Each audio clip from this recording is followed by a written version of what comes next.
अखेर अंगणवाडी सेविका, अंगणवाडी मदतनीस यांच्या मानधनवाढीबाबत तसेच पेन्शन आणि ग्रॅज्युइटीबाबत आताच्या क्षणाची सर्वात मोठी ब्रेकिंग न्यूज आहे.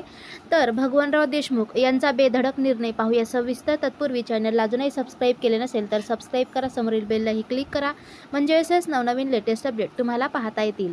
अंगणवाडी सेविकांनी आपल्या विविध प्रलंबित मागण्यांसाठी गुरुवार दिनांक 21 ऑगस्ट रोजी जिल्हाधिकारी कार्यालयावर भव्य मोर्चा काढला. या मोर्चात जिल्ह्यातील मोठ्या संख्येने अंगणवाडी सेविका सहभागी झाल्या होत्या. मागण्यांचे निवेदन जिल्हाधिकारी यांना देण्यात आले आहे.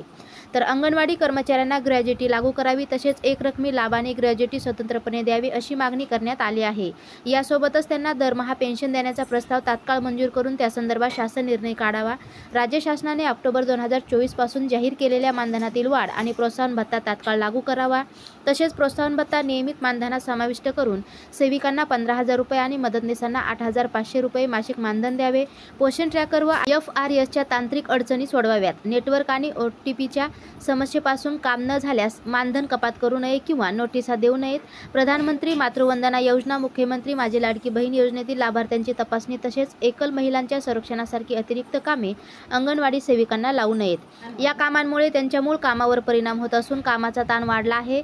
आदी मागण्या करण्यात आल्या आहेत. या मोर्चात भगवान देशमुख, दत्ता देशमुख, प्रभावती गायकवाड यांच्यासह अनेक अंगणवाडी सेविका सहभागी झाल्या होत्या. आपल्या मागण्या मान्य न झाल्यास आंदोलन आणखी तीव्र करण्याचा इशारा देखील त्यांनी दिला आहे.